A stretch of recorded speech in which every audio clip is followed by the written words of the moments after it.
السلام عليكم ورحمة الله وبركاته.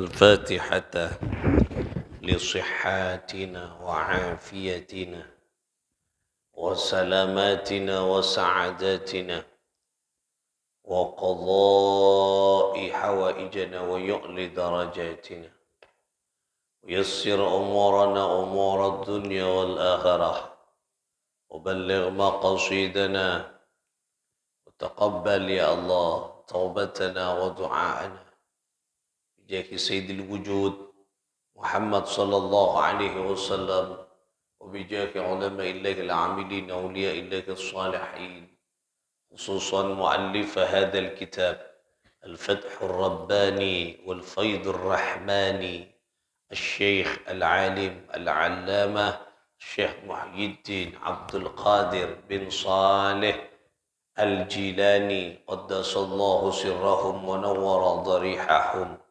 ويعلي درجاتهم في الجنة وأعد علينا من بركاتهم لهم الفاتحة. أعوذ بالله من الشيطان الرجيم. بسم الله الرحمن الرحيم. الحمد لله رب العالمين الرحمن الرحيم مالك يوم الدين. إياك نعبد وإياك نستعين اهدنا الصراط المستقيم صراط الذين أنعمت عليهم غير المغضوب عليهم. Amin. Saudara-saudara sekalian, para pecinta ilmu, para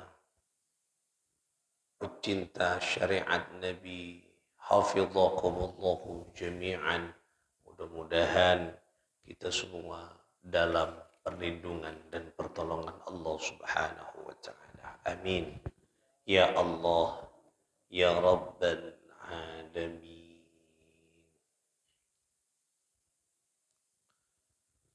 Kita akan lanjutkan menuju kita di pembahasan selanjutnya, masih di majlis atau pertemuan yang pertama di kitab Fathur Rabbani. Bismillahirrahmanirrahim.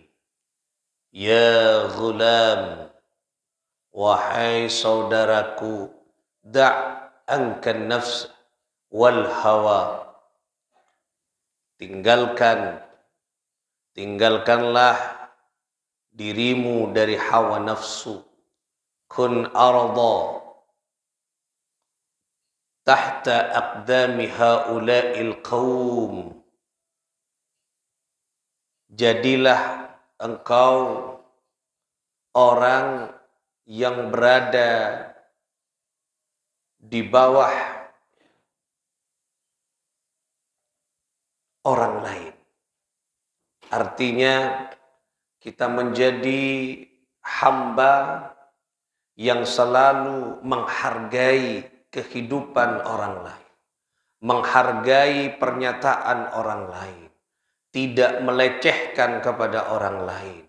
Kita berusaha menjadi orang-orang yang tawadhu, rendah hati kita di hadapan orang lain. Ini yang dimaksud kita berada di bawah orang lain. Maksudnya kita tidak sombong, kita tidak angkuh, kita tidak congkak, kita tidak ujub dengan amal-amal kita. Apalagi sampai kula buan panjenengan meremehkan orang lain, mencela orang lain, mencaci orang lain. Sebab di dalam hadis disebutkan sababul muslim an-nifaq. Orang yang melecehkan, orang yang mencemooh, orang yang meremehkan, mencaci muslim yang lainnya, an-nifaq, yaitu masuk pada perbuatan munafik. Karena tengah-tengah meremehkan orang lain, mencela orang lain. Kalau menasihati lain, tidak apa-apa. Jadi yang dimaksud meremehkan, mencaci, mencela. Makanya kalau ada orang lain salah, jangan dicaci, jangan dicela, tetapi dinasihati. Dinasihati dengan cara yang baik. Man kana amruhu ma'rufan falyakun bil ma'ruf, kata Sayyidina Umar. Barang siapa yang mengajak sesuatu kepada kebaikan, maka ajaklah dengan cara yang baik. Ngajak orang ke adui asalat, ngajak orang ke ampi ibadah dengan cara fokus yang mencerminkan nilai-nilai ibadah. Oleh karena itulah Syekh Abdul Qadir Al-Jilani mengajak kepada kita agar kita tidak berada dengan kesombongan, tidak berada di dalam kehidupan ini dengan congkak, dengan sombong. Ya. Al-Haqqu Azza wa Jalla, Allah Subhanahu wa Ta'ala, Zat yang Maha Benar, beliau berfirman di dalam salah satu firman-Nya dalam Al-Quran, yukhrijul hayya minal maiti wa yukhrijul maita minal hayy. Ya. Allah Subhanahu wa Ta'ala mengeluarkan kehidupan dari kematian, dan Allah mengeluarkan kematian dari kehidupan. Artinya sesuatu yang mati dihidupkan oleh Allah Subhanahu wa Ta'ala, dan sesuatu yang hidup akan dimatikan oleh Allah Subhanahu wa Ta'ala. Bagaimana Allah Subhanahu wa Ta'ala mengadakan sesuatu yang awalnya tiada? Manusia awalnya tak ada, manusia awalnya tidak ada di dalam dunia, tetapi karena Allah berkehendak menjadi ada. Yang selanjutnya, ketika manusia hidup di dalam dunia, maka Allah Subhanahu wa Ta'ala kemudian akan mematikan makhluknya yang hidup. Nah, ini kan. Ketika berada di alam barzakh, kematian dihidupkan lagi oleh Allah Subhanahu wa Ta'ala. Nah, jadi manusia nikah selalu berada di dalam genggaman Allah, di dalam yaitu kehendak Allah Subhanahu wa Ta'ala. Nah, oleh karena itulah kita selalu menyadari bahwa Allah Subhanahu wa Ta'ala yang mengendalikan kita. Nah, sehingga tak ada sifat sombong, tak ada sifat ujub, tak ada sifat takabur, karena Allah yang mengendalikan semua kehidupan. Makanya yang mati akan menjadi hidup, yang hidup akan menjadi mati. Kok bisa nanti orang yang mati dihidupkan lagi di alam barzakh? Orang seodik mungkin bakal mati buat Gusti Allah. Nah, oleh karena itulah apa yang harus kita lakukan? Maka carilah kita hayatan thayyibah, kehidupan yang baik. Bagaimana caranya? Hayatan thayyibah nikah maknanya al-qanaah, yaitu tawakkal 'ala Allah, masra'ake odi ke Gusti Allah, selalu menerima apa yang Allah berikan. Nikah kehidupan qanaah namanya. Oleh karena itulah hendaklah sadar diri bahwa kehidupan yang kita rasakan ini semuanya ini dalam kendali dan milik Allah Subhanahu wa Ta'ala. Bagaimana Allah Subhanahu wa Ta'ala menunjukkan akhraja Ibrahim alaihi salatu wassalam, bagaimana Allah mengeluarkan Nabi Ibrahim min baina abawaihi, dari di antara ayahandanya, al-mauta bil kufri, mati karena kekafiran. Artinya apa? Ayahanda, ini yang dimaksud ayahanda, ternyata ayahanda siapa? Nabi Ibrahim yang terkenal, yang dikenal, Azar, itu bukan ayahanda kandung, tetapi ayahanda angkat.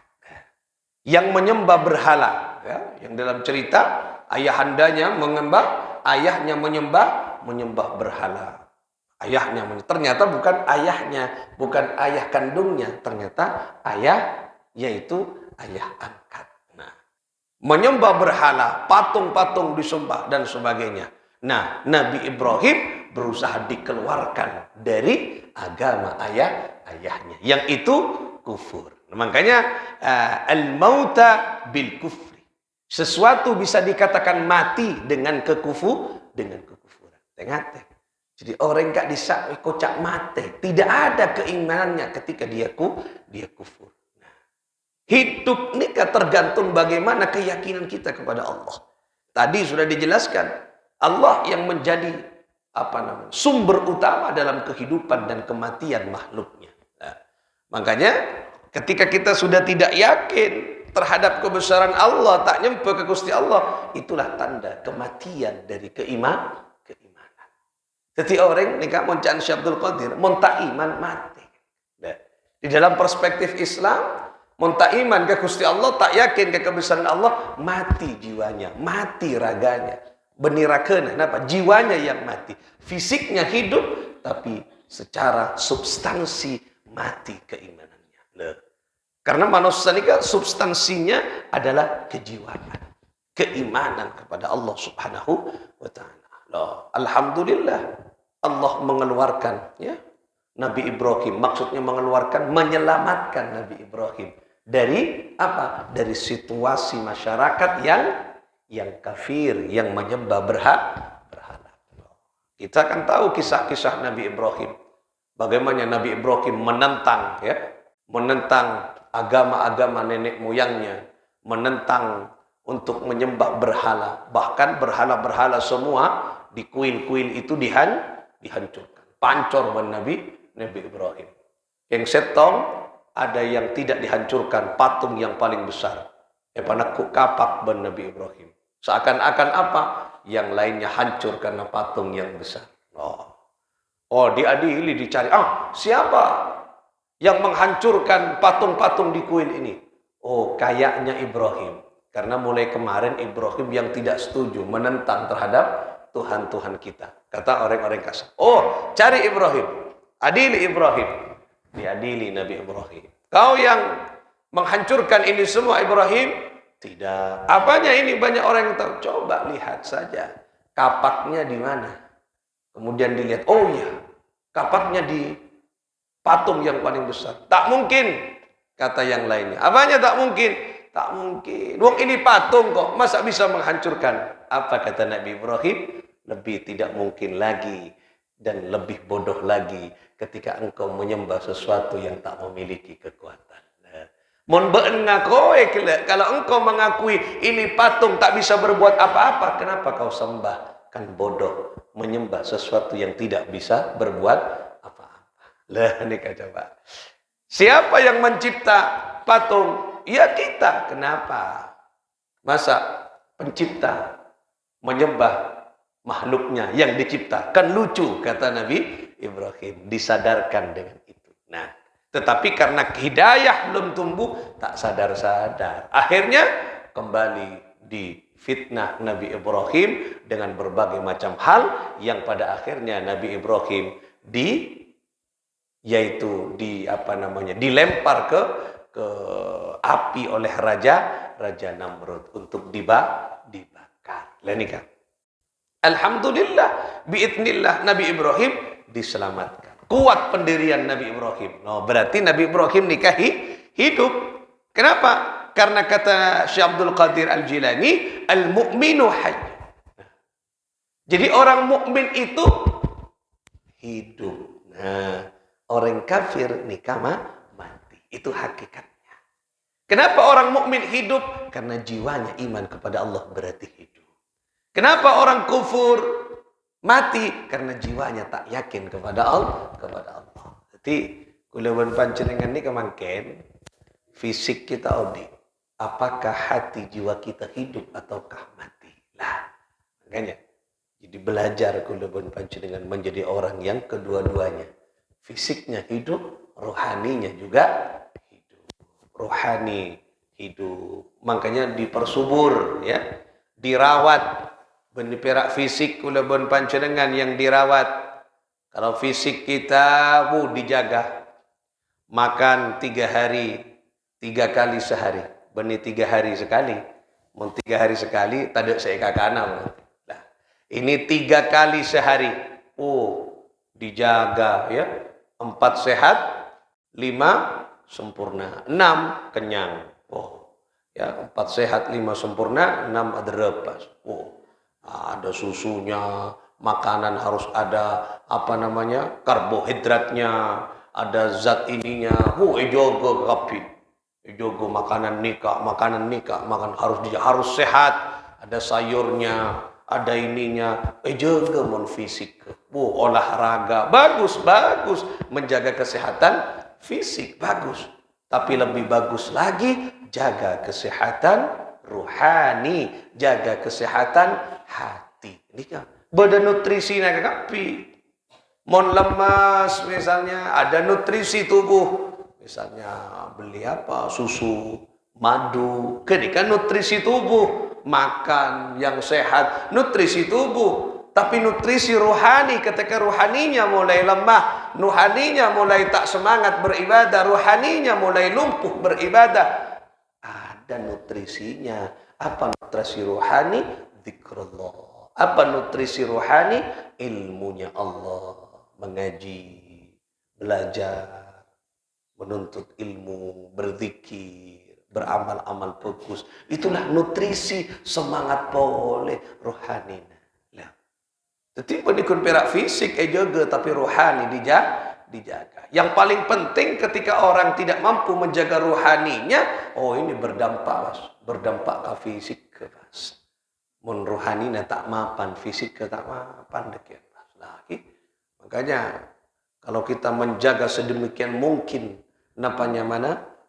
fisik kita, maka jaga juga sedemikian mungkin rohani kita. Fisik terfokus, glowing, pakai make up, bedek selara, mon andi PC,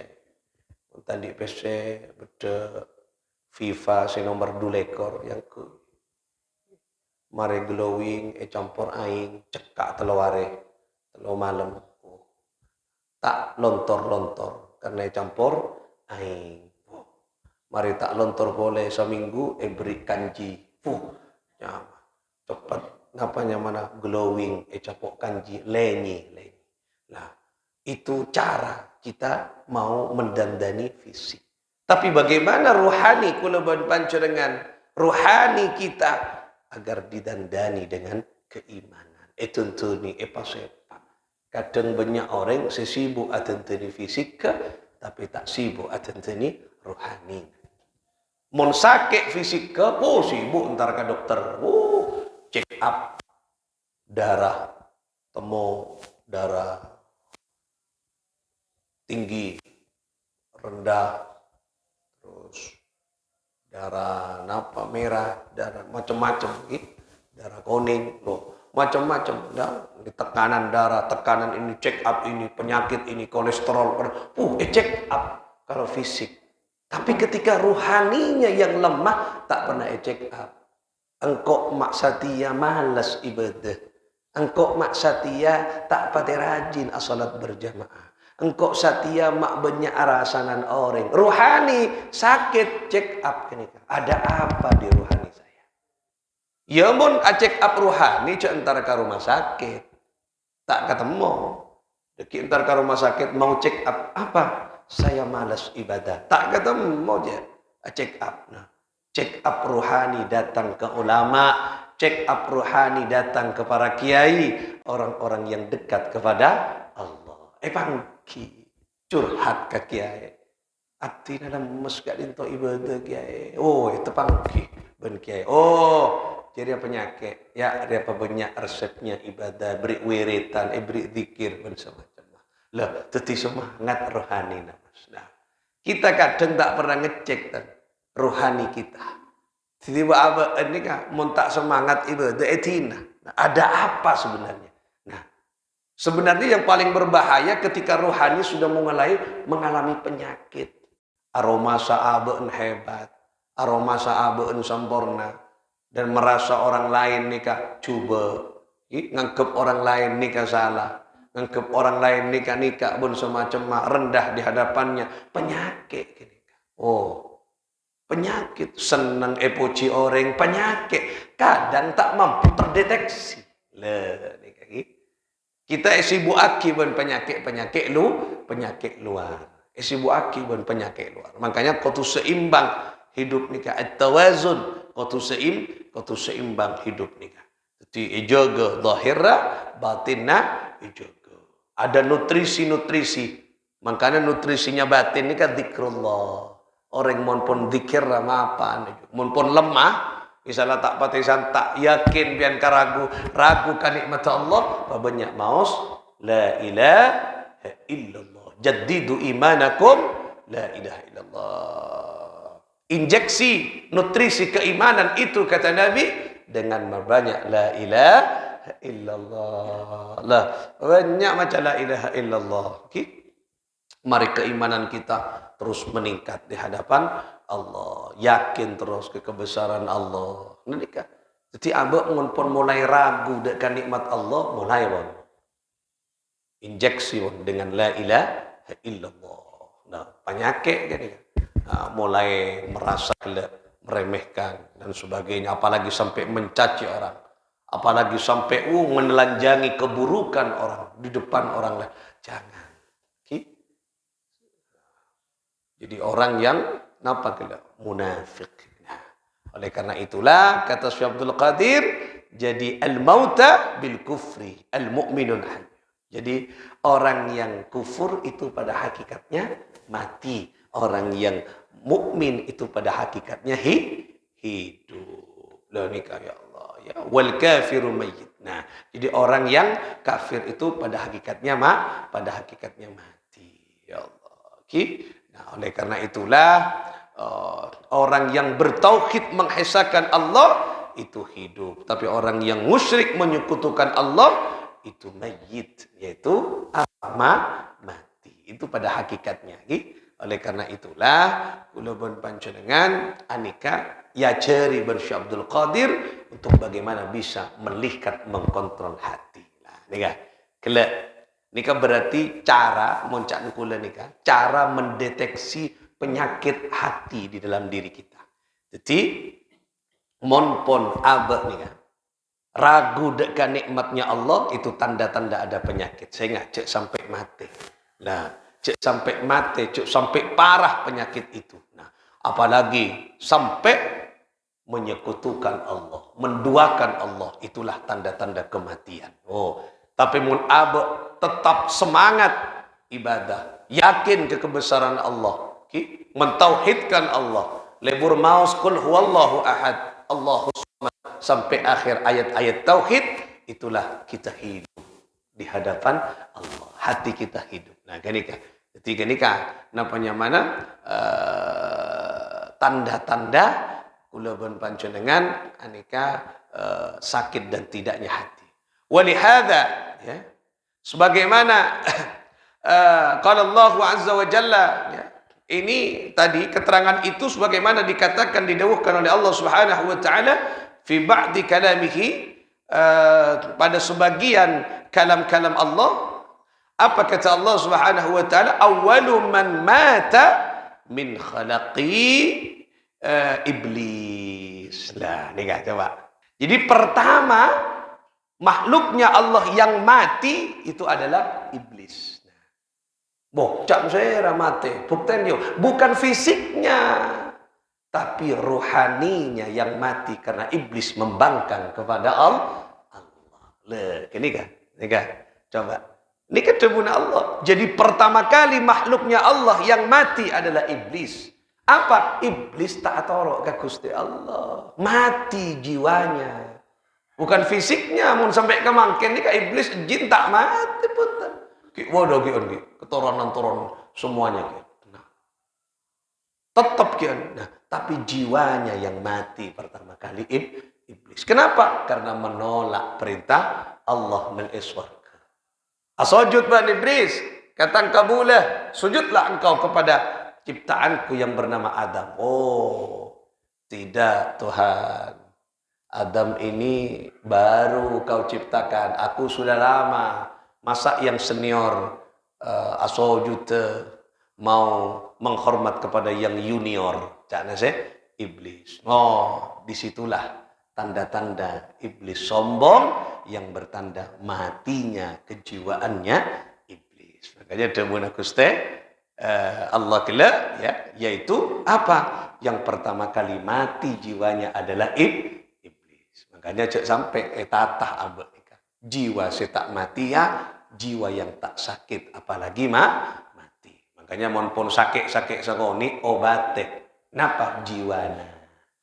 Ruhanina. Takok mati ruhanina. Mon fisik pasti mati nih kabar. Tapi ruhani mon mati. Dalam membahas rohani mati agak ni. Ceng dekian kulaban panjenengan yang akan dimintai pertanggungjawaban roh na ni kadeki. Mun pas mati roh kita dekian dipertanggungjawabkan berapa di hadapan Allah Subhanahu wa taala. Kalau sudah tak punya semangat roh kita. Oleh karena itulah nikah makin jaga dua-duanya ki, sepaling banyak jaga rohaninya. Pak peduli mungkin mun panjenengan peduli ke fisik ke ayo rohani nak ya. Pakani ki mangkana salat berjamaah, zikir, maca Al-Qur'an, sholawat kerapakan rohani. Nah, dadi mun lah tak beri ke nikah pakan ada mas, tak lempoh lah. Makan. Sebaliknya apa? Yaitu penyakitnya rohani, yaitu sumbernya di kemaksiatan. Nah, yang dimaksud ketika yakni asani famata bil maksiyah. Nah, maksudnya kelak yang dimaksud mati adalah karena iblis bermaksiat kepada Allah. Nah, kenika yang dimaksud ki, jadi abek nikah akan mati jiwanya ketika bermaksiat. Makanya jauhi maksiat. Jauhi segala sesuatu yang mengandung dosa. Lalu nikah. Karena coba cuman makin nikah coba Imam Syekh Abdul Qadir ni kan di zaman akhir ni kan makin banyak pasar kemunafikan, banyak pasar kebohongan. Maksudnya pasar ni pasar gini kan bahasanya agak sastra. Kenapa? Nah, jadi pasar kemunafikan artinya banyak sesuatu perbuatan yang munafik. Pasar kebohongan kan makin banyak. Cuman makin apa boleh media sosial nih. Hop. Dekat punya nih informasi-informasi si bohong, si dusta, banyak mencaci, punya. Nih kemarin cuman kemarin nih kan apel nih kemarin punya sengak-tengate, ya. Kalau tidak suka kepada satu calon, sudah jangan dicaci, ikuti pon sekendak panjenengan tapi ceknya le. Semua punya kelebihan. Mun cici coba kagapi mana beda manusia fokus pasti andik kefokusan, pasti andik kecoba. Kalau sudah kebaikannya, kalau sudah keburukannya cici, ada kan yang kagapi. Nah, makanya tak oleh saling menjatuhkan. Sehingga kenika adalah pesan penting di dalam kehidupan kita, jangan sampai kuleban panjenengan saling mencaci. Sebab orang yang mencela orang muslim kelihatan nifaq. Makanya tadi disebutkan yaitu pasar kemunafikan, pasar kebohongan. Ini makin banyak. Tengah-tengah. Muka-muka abak kita setuju selamat sang Allah Subhanahu wa taala. Tumpahan kebohongan, tumpahan mana kemunafikan banyak. Sampai kuleban panjenengan tak bisa membedakan sampai kita. Mana yang bohong, mana yang beneran. Karena lipstiknya fokus. Kadang bercorak mapan padahal congocok. Kadang membawa agama padahal congocok. Fokus pun senyumannya. Tapi sebenarnya dia menginjak-injak. Fokus. Padahal menginjak-injak martabat manusia. Congocok. Dari luar fokus ngajak ke fokus padahal congocok. Nipo akhirnya. Itu banyak terjadi makin. Makanya nikah berapa abad yang lalu coba. Syekh Abdul Qadir nikah. Ngarang kitab nih. Banyak pasar kemunafikan. Apalagi makin. Cuman Syekh Abdul Qadir. Makin nikah. Benih perak pasar makin. Banyak kemunafikan bermacam-macam nih. Tak itu mau takkan. Di masa yang kuan di masa selecek. Coba maca mana berita-berita media sosial. Di masa bener, di masa intan. Kan tak itu mau aja. Kadang terkadang tampak benar tapi tidak dilacak benih, tak benar ada sumbernya dan sebagainya.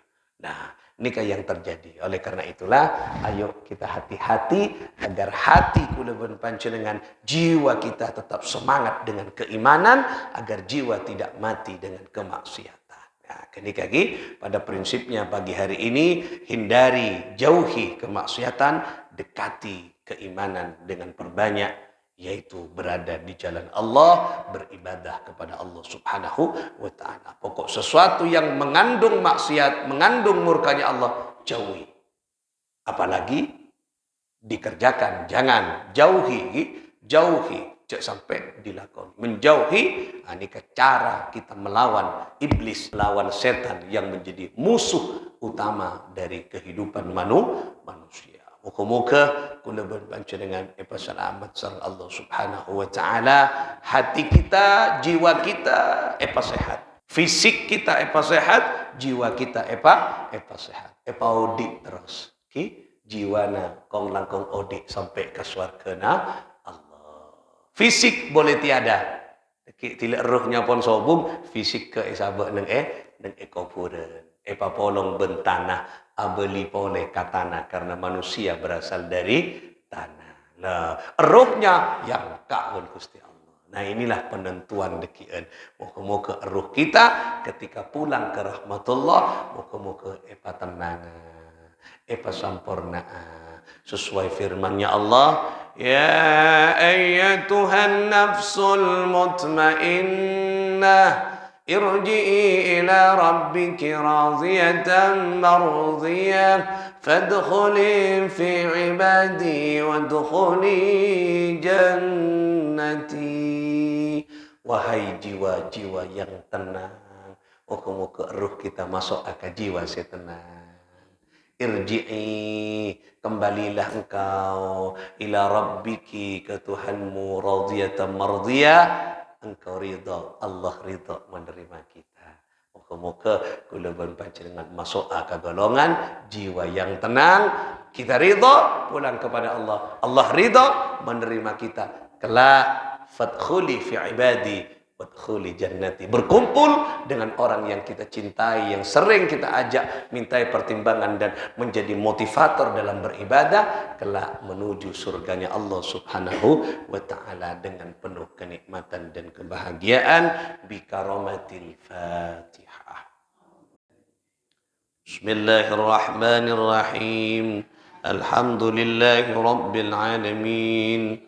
الرحمن الرحيم مالك يوم الدين إياك نعبد وإياك نستعين اهدنا الصراط المستقيم صراط الذين أنعمت عليهم غير المغضوب عليهم ولا الضالين آمين. اللهم صل على محمد. اللهم صل على محمد يا ربي صل عليه وسلم. اللهم صل على محمد يا ربي صل عليه وسلم. ربي فانفعنا ببركتهم واهدنا الحسنى بحرمتهم وآمتنا في طريقتهم ومعافاة من الفتن. اللهم صل يا رب صل اللهم صل على محمد يا رب صل عليه وسلم. اللهم صل وسلم وبارك عليه وعلى آله وصحبه. السلام عليكم ورحمة الله وبركاته.